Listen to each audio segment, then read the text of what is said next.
Welcome back to another edition of the Night Report podcast. I'm your host, Mike Broadbent. Joining me is Rutgers beat writer Alec Crouthamel. Alec, you're at the game last night. We're going to talk some basketball first, then we're going to talk about the Rutgers-Ohio State game. Rutgers unfortunately fell last night in the season opener in Trenton, New Jersey, at one of the more unpleasant arena experiences, I think, for a lot of people that we've had to deal with in recent memory. Let's just kind of talk right off the top. What's your overall feeling, macro level take on how Rutgers played last night? It was definitely a team that they hadn't played in. They played in the two scrimmages, obviously, but they had never played in a real live game environment before. It was very obvious, and that's was kind of to be expected because there were so many players that didn't have a set role just yet, so they were kind of rolling with everyone they had. There was a ton of different rotations, a lot of different lineups. Some of them worked really well, some of them didn't really work at all. But yeah, it was just a team that seemed like they didn't have everyone set in their roles yet, which is fine in the first game of the season, but also that brings to a point of maybe don't play this game, the first game of the season, when you're going against a team that, they lost some pieces from a team that made the Sweet 16. But you look at Mitch Henderson, he's a damn good coach. And this team is extremely, I don't want to say system-oriented because I feel like that kind of is like a slight at them. It's not. They're still an insanely good team. They're a well-oiled machine. So that's kind of what my problem is like this game probably shouldn't have been the season opener. Maybe play it, a little farther down the line. But yeah, it was a team that obviously hadn't played together in their current roles before, and it definitely showed on the court. Yeah, if you just look at the box score, Princeton basically went with like five guys almost the entire game. I think they had their starters, every single one of their starters played 28 minutes or more. Their bench guys, they had five guys come off the bench. Three of them played 9 minutes. Two of them played 2 minutes each. This was a team, like you said, that had been to a Sweet 16 last year. They brought back, I believe, 6 of the 8 rotation guys from that. Obviously, they lost their 2 best players, but this is still a very experienced team, very confident team, a team that, from everything I'm hearing, this was like one of the more important games that a lot of these guys felt they would ever play, even comparing it to like last year's tournament run. Because a lot of these guys are from Jersey. A lot of these guys know that, they might not ever get to play Rutgers again. So they really laid it all out on the line. And I do think there was a lot of awkwardness with Rutgers last night. It felt like a team, I've said this to a few people now, it felt like a team that was playing together for the first time. There was a lot of you could tell that there wasn't like a clearly defined hierarchy of who should get shots, of, who is like the alpha players. I feel like they didn't really go to Cliff enough in the post. We had a huge size advantage over them. I think their tallest player is 6'7". We've got 3 or 4 guys taller than that. I feel like we just didn't use that physicality and size advantage to our benefit, which, I feel like we just didn't really, we got outcoached, I guess is the easiest way to say that. We did play a much deeper rotation, and that was kind of expected. Was the way the minutes actually played themselves out surprising to you? I would say yes. What I wasn't very surprised about was how many guys played and for how long they played. Gavin Griffiths was the guy that played the least amount of minutes, and he played 14 minutes. But just the way that it shook out, I was very surprised by. We saw a lot of Austin Williams, which I thought was good. He was okay. Had some good plays, some not so good plays. He had that really surprising 3-pointer that when that went up, I did not have a lot of confidence, but he made that. That was just no yes shot. Yeah, exactly. He's the experienced guy in his 7th year. Jermichael Davis played a lot down the stretch. He was in that final lineup. I was very surprised by that. And then, Derek Simpson not on the court. He really did not look like he took that leap from his freshman to his sophomore year. He struggled a lot. We also saw, a lot of, Cliff and Antoine Woolfolk on the floor at the same time. And I thought that actually worked really well. We even saw Cliff throw an alley-oop to Wolf, which I brought almost tears to my eyes because, oh my goodness, we're seeing Wolf and Cliff on the floor at the same time. So I thought that worked really well, but some of the rotations just didn't really make a whole lot of sense to me. I agree. That was probably the highlight of the night because that was like from, the top of the key. That was a legit alley-oop. Cliff threw a perfect pass up to Wolf, and I know we've been talking about having both of them on the court. We saw that in Portugal when they were playing against some semi-pro teams. We heard about that at the St. John's scrimmage, but seeing it on the court, you could definitely see it working. But at other times when you have teams that are using, that are undersized like Princeton was, we kind of got torn up a little bit as well. I can't believe that Jim Michael Davis played 29 minutes. He led the team in minutes. He clearly has a lot of speed, but he's not super refined as an offensive player. Also, I agree that Derek Simpson, he turned the ball over a lot last night. He only played 18 minutes. I think he had 4 or 5 turnovers, or just like, I believe it was like 2 or 3 possessions in a row at one point where he would just like dribble off his own foot, or like he, dribbled it too high and it went out of bounds. Like, there's a lot of stuff that needs to get cleaned up on this team, both offensively and defensively. I thought the defensive stuff was honestly more concerning to me than offensive stuff, because the offensive stuff we always expect with a Steve Peichel-led team to kind of round into form later in the season. But the defensive stuff, you really could see that we are not nearly as lengthy as we used to be. Like, there was a lot of guys getting to driving lanes that normally aren't there, a lot of passes across the key that typically are swatted away. Is that something that you noticed as well? Yeah, it just felt like defensively there was just a little bit of something missing. And obviously, when you're down Caleb McConnell, Paul Mulcahy, even Mawot Mag, that's going to happen. But there were a couple of other things that was just pretty much, I would say, inexcusable. Like, down the stretch with about 4 or 5 minutes to go, you get it to, I think it was after the Austin Williams 3 where they got it to within 2 at, I think it was 57-55. All of a sudden, Xavier Lee gets across in transition. Nobody picks up the ball handler. He goes coast to coast and puts it in. And then on the next possession, he gets past the man and just puts it in again. So it was just, they could not consistently get into a rhythm on offense or on defense. And obviously Princeton took advantage of that. Madalaco had a huge game. He had 21 points. He owned the night pretty much. And he kind of sealed the game too. When it was under 2 minutes to go and the shot clock was winding down, he put up a fadeaway from the free throw line over Oscar's hands, and he just drilled it. And that was when it was like, all right, this one's almost over.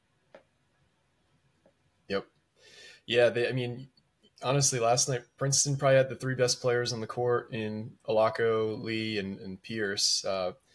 They just seemed like they wanted it more, and I know that's like a cliche thing to say, but how many times did they get a second shot opportunity, an offensive rebound they ripped away from our guys? Like, we weren't really crashing the boards. Like, you got a guy like Caden Pierce, he had 15 rebounds last night. He's only 6'7". Like, he's not the tallest guy in the world. Then you have a guy like Madalaco, also gets 9 rebounds. He's only 6'4". Like, when you see these kind of gaudy rebounding numbers, and then you look at our guys, Cliff with 7 rebounds, Andre Hyatt had 6, Jermichael Davis had 7. And I think that's like a big part of his game is just, being that super aggressive, super high effort guy. But I feel like there wasn't really a ton of, high effort plays from Rutgers last night. Yeah, I would agree with that. And I do think that Jermichael Davis's role when things start to shake out a little bit is going to be that guy that just brings the chaos, being aggressive on both sides of the court. He definitely showed it last night. Also on offense, if we're going back to that, he had a lot of shots that I thought, I don't know if they were ill-advised, but there were a lot of shots that it's like he's the guy that's stepping up to take the shot, which is good, but also not so good because he shot 2 for 10. So it's kind of like the give or take. And yeah, it definitely felt like it. There were guys diving on the floor, of course, for Rutgers. They're always going to have some effort plays, but it felt like the synergy wasn't really there to have a collective effort at trying to just out tough Princeton. And Princeton took advantage of that because that's a team that I said before is extremely well coached. They brought back, I think, pretty much everyone on their staff. Brett McConnell's the big name that's still there. Obviously, Mitch Henderson's still there, and they just play really well together. And yeah, like you said, Rutgers had a big size advantage, but it definitely did not look like it. And on that first stretch, when they went on that, I believe it was a 13-2 run out of the gate, they had 5 offensive rebounds. That just can't happen. Yeah, and offensively for Rutgers, there was a lot of talk this offseason of 2 big changes. Well, 3 big changes if you're including rotations. But we're going to play with more tempo and play in transition more, and we're going to shoot more threes. So I feel like they did play with more tempo, and they tried to get into transition until you hit like the 3 point line. And there were so many times where they didn't even try and cut or slash towards the basket, and even have the opportunity for a kick out if the secondary defender sucked in, or just go for the take if it's a one-on-one situation. They just kind of like stalled it. I don't feel like they're comfortable in real game action right now with that transition style offense. And they only shot 14 threes on the game. They went 4 for 14. Princeton shot up 20 and they hit 9. I feel like they still are learning how Pikel wants this offense to be played, because even though there are 6 newcomers to the roster, it's still the majority of the players are returning in a system, pretty ingrained for the last few years. So I don't know. What's your vibe on how comfortable they are with the tempo style and the high percentage outside shooting? Yeah, I do think they're still kind of learning. There were a lot of transition opportunities where they just kind of Princeton was starting to get back on defense, but there just wasn't there wasn't an extra pass. That's something that they definitely have to work on. Is getting out when they do get out in transition, you got to find someone with the extra pass and get into a good spot to receive that pass to try to get an open layup. It just felt like there wasn't a ton of that. And then for the 3 point shooting, yeah, I mean, I think a lot of it was that people we talked about this before. It just feels like a lot of guys don't really know their roles yet. So I don't think that people were scared to take that big shot from 3. It's just that they were still trying to work things out offensively, and it just didn't come with that. Although one guy that I was very impressed with that we haven't talked about yet was Oscar Palmquist. He had a great game offensively and defensively. Yeah. Yep. He had the highest offensive rating on the team, and he played well in defense, and he made a couple big shots from the outside as well. So I was very impressed with him. It seems like he's going to play a lot of minutes this year. He's going to be an important piece to this team. Which, I mean, this time a year ago, I don't think we would have said, but if he can be there, then that'll be a big boost, especially because he can shoot so well from the outside. And I said this before, he looks much improved as a team defender as well. Even on the one-on-one, he looked pretty strong going up against some other guys that were a little bit smaller than him too. Yeah, absolutely. I thought Oscar Palmquist, he's probably made the biggest leap as a player in the last 12 months. Like, he went from literally a guy that was totally written off, totally cast off, and now he might be he might be a starter this season based on how things went last night. And I know we're a little bit living in the moment right now, but I agree. I thought he was probably the most impressive player on Rutgers last night, arguably, overall. I know we talked about this beforehand, but we have 6 new players, but the Achilles heel of Rutgers seems to still be there, where we miss basically half our shots around the rim. Last night we missed 17 shots at the rim, dunks and layups. Especially when you look at the insane degree of difficulty that Princeton was hitting shots at the rim at points, like they hit probably 4 or 5 circus shots around the rim where we had good defense. They just had, they're just good at hitting shots around the rim. I don't know how to fix this problem, but it's persisting, and I hope it gets fixed this season. But it's so frustrating to watch guys miss putbacks, especially when you have such a huge size advantage over this team. Yeah, it was very frustrating, and you could tell that the fans were starting to get really frustrated as the game went on. With every miss at the rim, it was like the groans got even louder. I mean, looking at some of the individual numbers, Jermichael Davis 2 for 5, Cliff Amori 3 for 6, Austin Williams 2 for 4. There was one layup that he had where he beat his man, got to the rim, and just completely left it short off the front of the rim. He had a wide open finger roll layup, and he just left it short. I mean, you just can't really do that. Antoine Woolfolk was the bright spot, 5 for 6 around the rim. That's where all of his shots came from. And it was just really frustrating to see, because this was a problem last year, especially in the non-conference, and it was a problem again last night. And I don't really know what the fix to the problem is. I don't want to say it's as simple as just make them, but it really is just as simple as make your layups. Yeah. Yeah, no, it's like the check down pass in football. Like you just have to hit it. You can't really like coach it any more than that. It's just the guy's 5 yards away. He's there. You have to hit him. That's it. You're a foot away from the basket. You have to make it. Your defender is 3 inches shorter than you. You should be able to get over them. It's man, very frustrating. I don't think that the sky is falling. Personally, I know we're incredibly negative right now. This is one of the tougher. This is probably the second or third toughest game they'll play in the non-conference. It's unfortunate it's coming opening day. We can now see why Pike has avoided games like this early in the season because we've seen it ourselves with some of the upsets we've seen for Rutgers the last few years. You talk about Lafayette, some of the scares that we've had early in the season. It seems like they're just, you got to work out the kinks, and it's easier to work out the kinks when you're winning and playing easy opponents than playing actual legit teams. Do you think Pike will schedule Princeton first game of the season again in the future? I would say not first, but it seems like he's willing to, try to have this game again. What I think is going to happen is I think from here on, the next 2 years is going to be home and home because I don't know the vibe for both teams about having it at the Cure Auto Insurance Arena in Trenton, but I didn't like it. And I'm sure I was reading the boards after the game. Oh, the fans did not like it either. And yeah, I texted you last night. I have about 3 different rants lined up, and it was not good. I'll say that it was really bad. Yeah. So for those of you who went to the game, condolences, because if you got into Trenton after 6 o'clock, you were sitting in about an hour's worth of traffic. I've heard horror story after horror story, people pulling in and just circling the arena for an hour.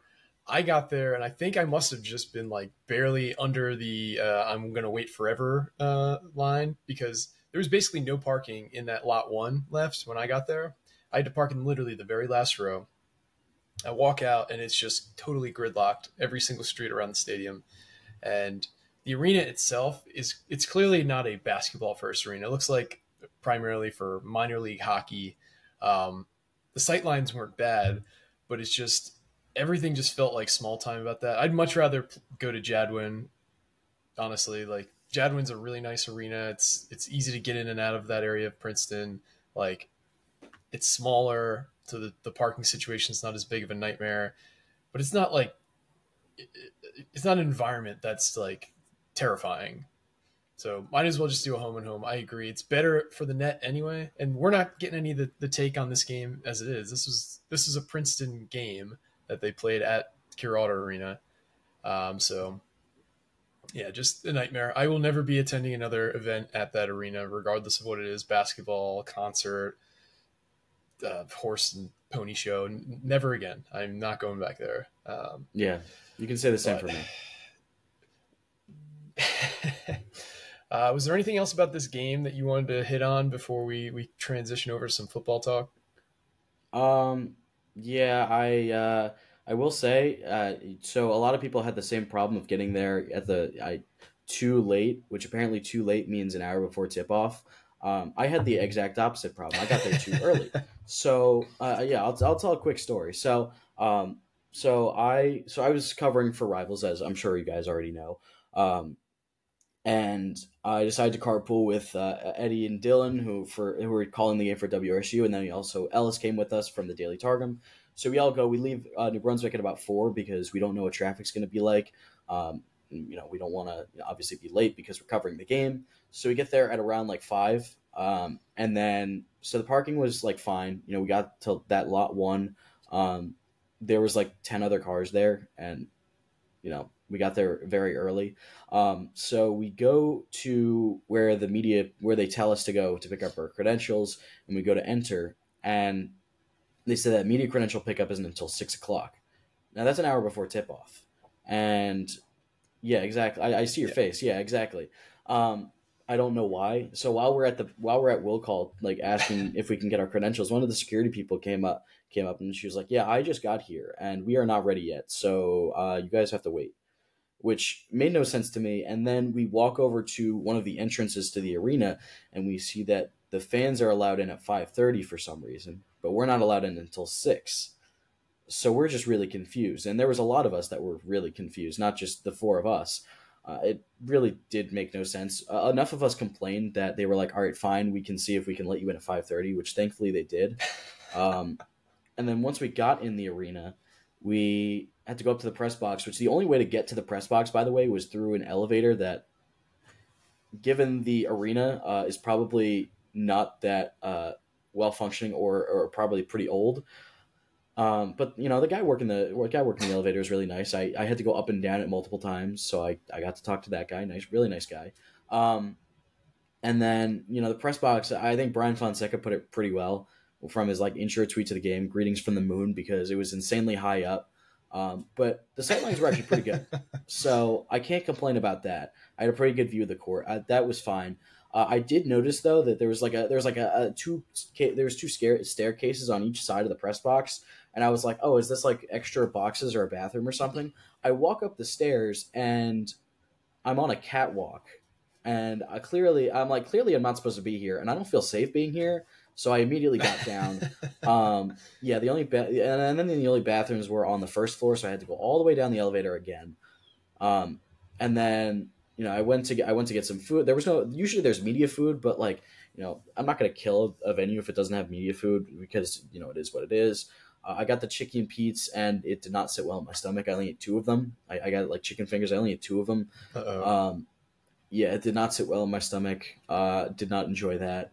Let's see what else happened. Oh, the cell reception, the Wi-Fi was awful. So it did. I was trying to write my game story. Game story. Yeah, I know. I was trying to write my game story during halftime, and I kept getting the error message you can't edit offline, even though I'm connected to the in-arena Wi-Fi. I had my phone plugged into my computer, so I had the wired hotspot, but that wasn't working either. So it was just a whole mess of that. Was really getting on my nerves. I was texting our group chat I am in a horrible mood. This Wi-Fi is preying on my downfall. So that was really annoying. And then after the game, we go to the post game presser, and it's under the arena in this cavernous room, and I don't know if it was a generator or what, but there was something going on in the background that was being insanely loud, and I legit could not use any of the audio that I got from Pikel's presser because there were no mics, and because of whatever the heck was going on in there. Even without that being on, the acoustics were terrible in the room anyways, so yeah, that's my rant on the Cure Auto Insurance Arena experience. I did not happen to enjoy myself at that arena last night. I agree. Overall, pretty souring experience. The loss opening day, terrible arena. But let's put that behind us. Next game for Rutgers basketball is this Friday against Boston University. Should be a good tune-up game. I think they play Boston University and Bryant as our next two games. And then we have Georgetown on the 15th in a bit of a not revenge type game for Pikel, given how this offseason played out. If you follow the pod, you know what I'm talking about. Ed Cooley is now the head coach at Georgetown, who is largely seen as somebody who might have tampered with one of our former players and convinced them it was a good idea to enter the portal. So excited for the opening stretch of this basketball season. And they didn't even get a visit. They were the guy. It reminds me of those, what's the saying? It's the guy who, the fisherman the guy who catches the fish or doesn't always reel it in or something. I don't know. Terrible, terrible, terrible radio here. But let's move on to some football. So Rutgers lost this past weekend, 35-16 to Ohio State, the number one ranked team in the country according to the CFP. The line was 18.5, and it's shocking how often Vegas is basically dead on with these numbers. So Rutgers loses by 19. They don't cover, which is a shame for a lot of reasons. But this wasn't a game that felt out of reach at all. Rutgers was winning 9-7 at halftime. They had to kick 3 field goals in the second quarter from inside the 5-yard line of Ohio State. I feel like this is a game that was there for the taking. I don't know. I can't stop thinking about how I don't know how this game really slipped away. I do know how, and we'll talk about it, but I just feel like Rutgers had this game for the taking, and they let it go. What's your take on the Ohio State-Rutgers game? Yeah, it really does feel like one of those games that just got away, and it definitely feels like a missed opportunity because Ohio State's not going to be they're not going to have the struggles that they've had so far this year very often. And yeah, kicking those 3 field goals in the red zone really hurt. Looking at the box score, looking at Jay Patel going 3 for 3 in field goals, and then those 3 field goals, his longest was 22 yards. That definitely hurt. They just got 22. Yeah, they just got to fix up that. They just got to fix up the efficiency in the red zone, and a lot of that also comes from some of the quarterback play. I thought Gavin played pretty well on the ground, um, but he just didn't have it through the air. He sailed a ton of passes. Unfortunately, he had that one on the wheel route to Dremel that on the third down that just completely sailed over him like 5 yards over his head, um, and it was just one of those days through the air. If they had, if they had someone else, if they had someone who was a little bit more accurate, I don't want to say that they win the game, but I don't think it snowballs the way it did because I mean, you look at the third quarter, first drive, you get the ball first, you're driving down the field, they're already in the red zone, and then then there's the pick six, which I mean, call or no call, whatever. That was just a really bad pass. And the play call, I don't have as much of a problem with a couple of days later because, they're really selling out on the run. You have Gavin fake it forwards as another QB power, but then you have Monungai's lead blocker fake the block and then go up the seam. If it's a good throw, it's probably a touchdown, but it was obviously not a good throw. So that really hurt. In that second quarter, Rutgers outgained Ohio State 149-38, including 107-19 on the ground. It was just one of those missed opportunities, and it's very encouraging that Rutgers pretty much out physicaled Ohio State, and they can make up that talent gap, and they showed it. But now it's just taking the extra step and getting it done. Yeah, there was two plays in this game that were a 21-point swing. You talked about the Christian Dremel sideline pass that was sailed 5 yards over his head when he had 5 yards of separation from the nearest defender. That was an easy touchdown. And then you had the red zone interception to Kyle Monungai, or when he was attempting an RPO to Kyle Monungai, he overthrows him there.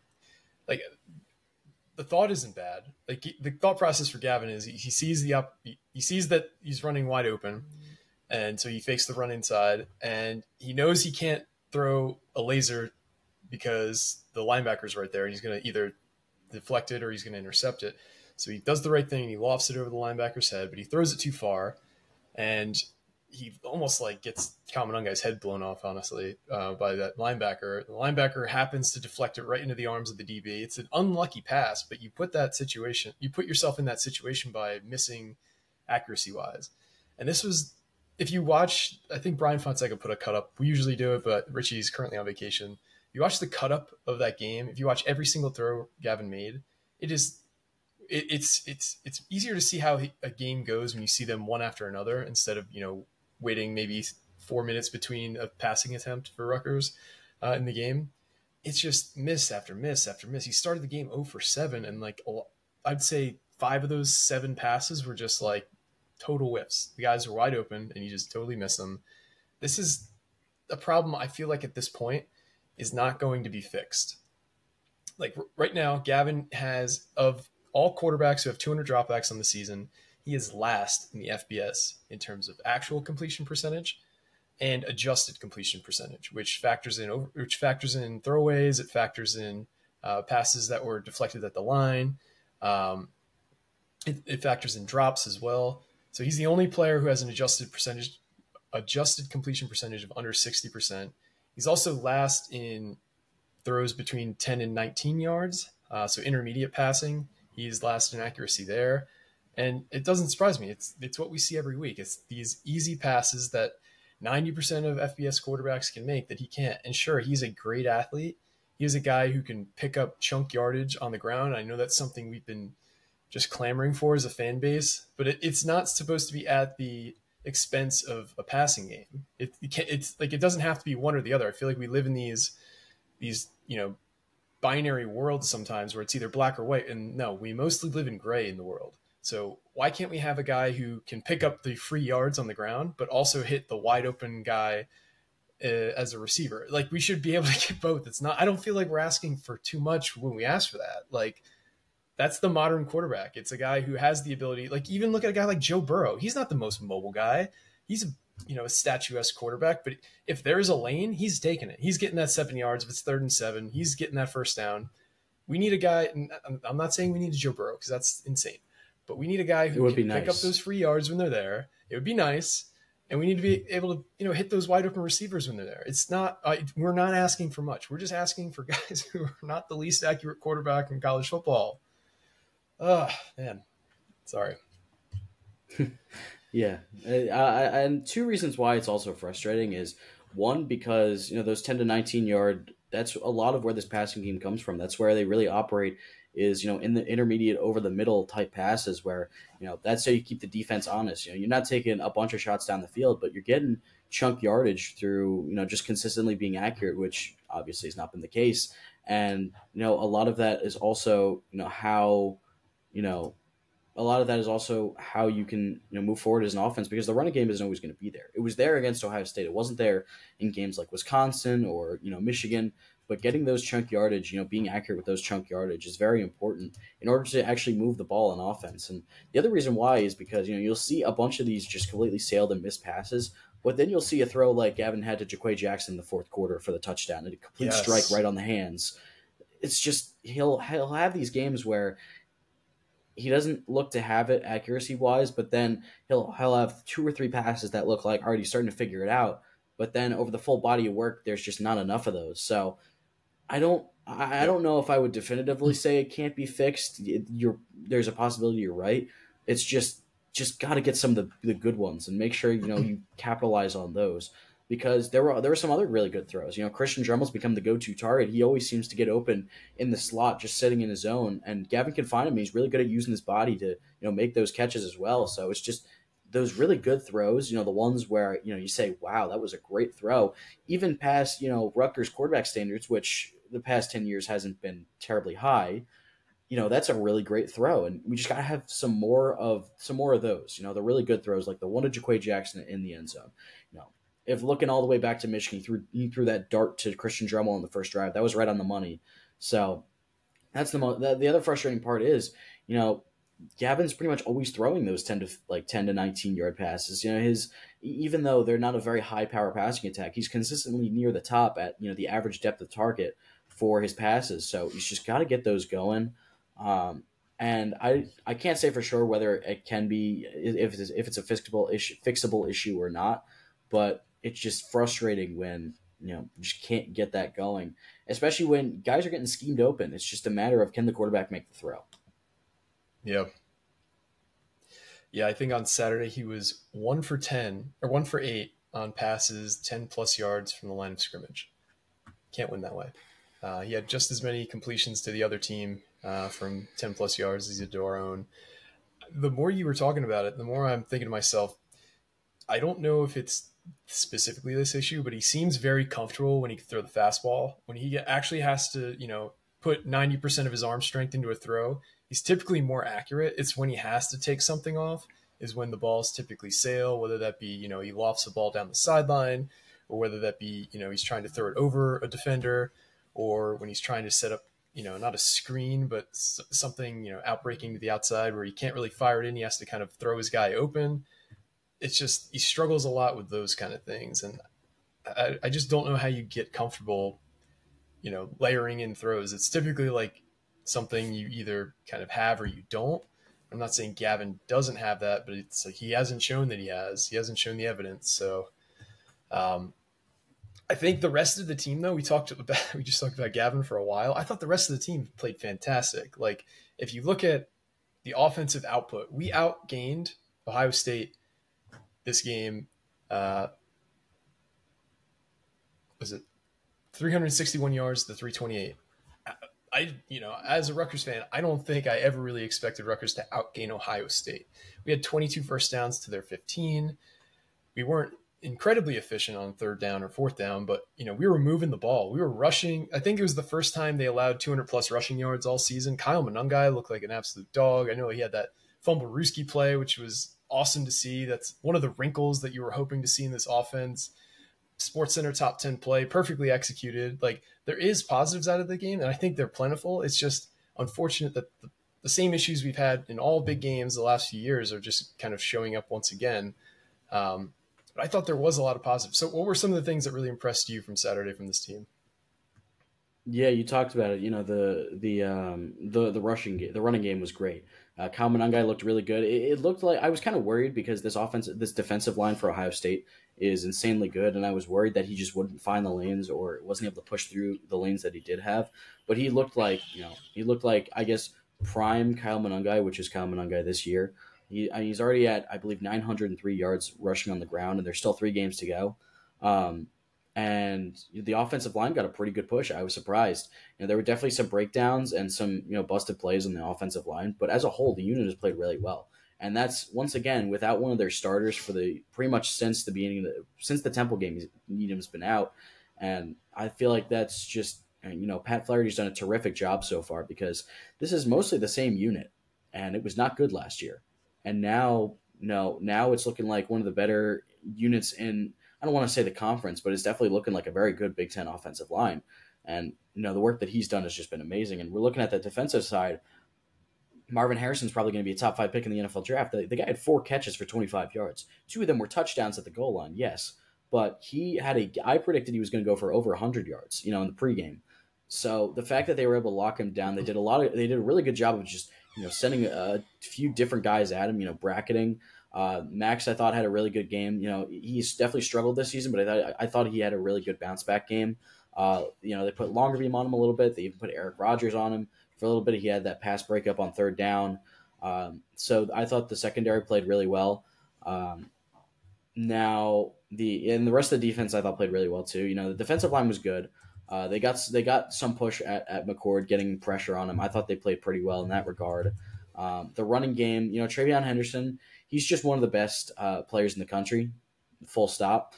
That third down in the fourth quarter where he took it 65 yards, that's probably Tyreen Powell's spot. Now, nothing against Daryl Jabome, who was in. He didn't take the best angle on when Henderson got the catch in the check down. But Tyreen Powell, he's such a great linebacker in space that he probably makes that play. And it's unfortunate that was where that game kind of, I don't want to say flipped because Ohio State was already winning at that point, but that was when it kind of was like, all right, the dream is over. But I thought other than that, the defense played really well. It was their first play of over 40 yards given up all season. So that was a great run there. I thought granted, Emeka Egbuka was coming back, and I'm pretty sure I'm certain he's not 100% right now, and they limited him as well. But they just did a really good job of neutralizing their weapons. So I thought the defense played extremely well. It was just a couple of swing plays, just kind of set it in motion, and it all boils down to this was a much closer game than the score indicates. Absolutely. Yeah. Like you said, they held Marvin Harrison to one of his worst games of the season. This is a guy who came into the day averaging 111 yards receiving a game. They held him to 25. It was his lowest output since the opening day of the season. He was coming off of 5 straight 100+ yard games. This is a legit dude that we held in check. You could just tell, though, that Travion Henderson was the guy that we really missed Tyreen Powell for, because he had over 200 yards of total offense. He's got almost 300 total yards rushing his last 2 games between Rutgers and Wisconsin. And Ohio State looks like a totally different team with him out there and without him playing. He was the guy who was banged up this season. He was banged up last year too, but just we didn't have an answer for him, because anytime that we were able to get a little pressure and McCord was able to kind of extend plays, which I was surprised he was able to do as often as he did, given he has that ankle injury. But he was just constantly checking it down to Travion Henderson. Travion Henderson had the most receptions on Ohio State, most receiving yards. Most of those receiving yards, like you said, were on that 65-yard play, but he was constantly picking up those 2 to 3 yards that they needed on third down. Just a bummer. This game was there for the taking, but I think it ultimately came down to a couple plays, and a lot of our games this season have come down to a couple plays that we've lost, at least. You think maybe Michigan's probably the only one that is truly, it might have seemed, we can say that the screen pass for the pick six, turned the game, but I don't think we were winning that game regardless. But Wisconsin certainly came down to 1 play. Ohio State came down to 2 plays.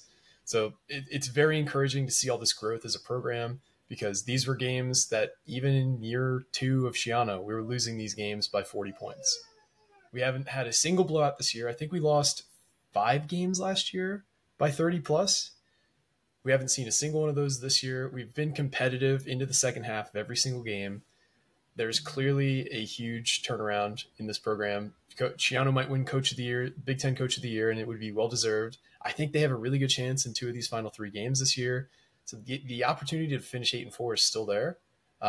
Starting this weekend with Iowa, and finishing off with Maryland. I don't think we beat Penn State, but I do think we play our best game against Penn State probably since 2014 when we lost, I think, 13-10. What's your general take on how we close out this last quarter of the season? Yeah, like you said, it's definitely there for the taking. I mean, Iowa is kind of a mess right now. So I honestly, I don't even know how that game's going to go. It could be, 10-7 like it was on Saturday against Northwestern. Assuming that it's going to be very low scoring. The over-under is, once again, for the second week in a row, the lowest in FBS history. I think it's still 28.5. So that's, I think it'll be a very low-scoring game in that regard. It's definitely there for the taking because Iowa, once again, has no offense. They're down 2 tight ends. They're down their starting quarterback, but they just can't consistently move the ball. If Rutgers can stop their run game, they have a really good shot to win this game. The biggest key is going to be just don't give them the opportunity to have short fields. Make them earn it every single time down the field. And yeah, just you can't give them extra scoring opportunities because I've said this before. The difference between a great defense and, I guess for lack of a better term, a really great defense is you not only keep your opponent from scoring points, you generate your own as well. And that's what Iowa does week in, week out. They're really good at, just getting a pick six here and there, forcing turnovers, creating short fields for their offense. That's how you generate points as a defense. So Rutgers has to keep Iowa from being able to do that. And a lot of that starts with Gavin Wimsatt. I know we talked about him a ton today, but that's what it comes down to is the quarterback. He can't give Iowa more opportunities to put points up on the board. Because, we saw this last year. Gavin didn't play, granted, but they gave Iowa too many opportunities to put points up on the board with the turnovers, so they can't do that this year. But if they can consistently keep moving the ball on offense with the run game, and Gavin makes 1 or 2 great passes, I think they got a shot here. And Maryland, on the other hand, they are completely falling apart as always in November. I remember Loxley was one of my, I guess, sleeper picks for Coach of the Year. And I thought, a month into the season, that was looking pretty good. And then it's gone all downhill from there. So I don't really know what they're going to do from here. Talia is looking pretty good. It's just everything else around him is completely falling apart. I don't really know what to expect. I think Rutgers can, and I don't want to say should win that game, but it'll be there for them. They just got to keep playing their game. Maryland's just completely blown out Rutgers the last 2 years. Can't have that happen again. So I think it's there for them. And like you said, I don't think they'll beat Penn State, but I do think they'll put a scare into Penn State. My worry is that Drew Aller has figured it out because I don't know who said this. I don't know who said this, but it was a couple weeks ago after the Indiana game. It feels like Drew Aller, as a young guy in his first year starting, had to get that first mistake out of the way, that first interception that he threw against Indiana, and then he feels like, okay, turns out I can make a mistake, and the sky's not going to start falling on me. And all right, I can just play football now that I'm not terrified to make that first mistake. So that's my worry, that he's going to start figuring it out because he looked really good this weekend, and I think that'll continue. I don't think they're going to beat Michigan, but I think that he'll still play really well. So that's my main worry, is that Aller's really started to figure it out, but that run game has not been as good as it should have been this year. So if Rutgers can stop that and make Aller, throw a couple of mistakes, they've got a shot once again. And it's going to come down to, can the offense convert against a really good defense? Yeah, that's something I didn't even think of. They play Michigan this week. It could be a huge emotional letdown for them if they do kind of get beat on, which I kind of expect. Michigan, I just feel like is the best team in the country. It'll also be, when Rutgers plays at Penn State, it'll be the sixth game in 6 weeks for them. They're going to be worn down. I don't think they're going to win, like you said, but the opportunity is certainly there. I do think they beat Iowa this week, though. Iowa has not impressed me at all. They're probably the worst 7-2 team in the last decade, for the Power 5 level at least. If you look at kind of what their offense has done recently, it's totally pathetic. I don't know the exact week that Brian Ferentz was basically told that he won't be returning, but it has to be within the last few weeks. They scored 15 points at Wisconsin. They scored 10 points at home versus Minnesota. They scored 10 points at Wrigley Field last week. If you look at their passing production, they haven't hit 120 yards passing under this Beacon Hill guy who's replaced Cade McNamara. Since Eric All went down, their leading receivers are averaging around like 40 yards a game. I think this is a game that we can shut them down. We have a really good run defense. We're probably, I don't know the exact numbers after this past weekend, but we were top 10 most of the season. I think we can shut down their rushing attack, and they can't throw the ball. This is a game that will be there for the taking for Rutgers. As long as we don't shoot ourselves in the foot, I expect to win this weekend in Iowa City. So write that one down. That'll be in my prediction this week. I think they win. And I honestly think they get to 8 wins, personally. I know I can sometimes be a homer with these kind of things, but I think they get to 8 wins. So I guess we will see. We will have an episode later in the week with Trent Condon, who was here last year on the pod, to go over Rutgers, Iowa, hear about their season, how things have gone, the turmoil that they're currently dealing with. We'll also have all our staff picks later in the week. We'll also be covering the basketball game this Friday. Are you going to be there for Rivals as well? I know Richie's getting back on Friday, but... No, actually, I will not, because I will be in Iowa City for the game on Saturday. You will be there. Okay. Yeah, I will be there. So we're landing in Chicago on Friday morning and then taking the 3.5-hour drive from Chicago to Iowa City. So that should be fun. Have you been there? Or I guess you wouldn't have been there unless it's for basketball, right? But... No, I have not been there before, so I'm pretty excited. I'm really excited to see the Kinnick Wave, though. I think that'll be a really cool thing to actually see in person, because we've seen it on TV so many times. So very excited for that. Yeah, for those of you who don't know, at the end of the third quarter and prior to the beginning of the fourth quarter, everyone at Kinnick Stadium waves to the Children's Hospital that overlooks the stadium. I believe it's Children's Cancer Center, so the patients are able to watch the game and wave back. So that's a really cool moment. One of the more unique things in college football. Iowa City, I hear, is a real awesome college town too. So have a good time while you're out there. You've probably been to most college campuses, or most Big Ten campuses at this point, right? Let's see. So Rutgers, obviously, Maryland, Penn State, Michigan, Michigan State, Minnesota. Trying to think of other ones. Indiana, that's right.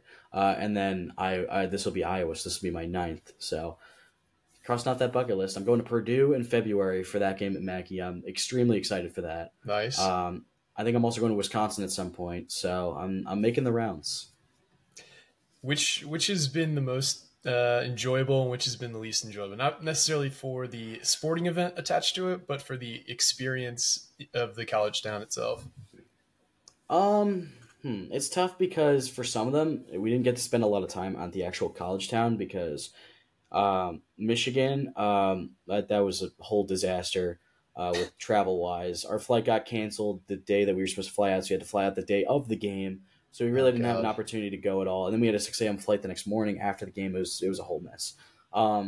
Minnesota, I only got to see the campus for a little bit because I wasn't there for University of Minnesota. I was there for the Big Ten women's basketball tournament at the Target Center. So I was only there at the University of Minnesota for a little bit. Indiana had a pretty nice downtown. I actually went the night of an Indiana basketball game. So that was really cool to see the campus kind of like lit up like that. And that was the night that Bryce Sensabaugh almost got killed by Assembly Hall. That was very interesting to see. East Lansing, again, we were only there for a day, so we didn't really get to explore it as much as I would have liked. I thought Indiana was pretty cool. Let's see. Maryland is fine. I haven't been there since high school, actually. So I went for the infamous Art Sikowski Maryland game. Did not have a good experience in that regard. Penn State, it's fine. I've just been there so many times, and I don't like driving out there because it's boring and annoying. But the campus itself is pretty nice, I will say. They have their own college. It's literally College Ave. I think that campus is pretty nice.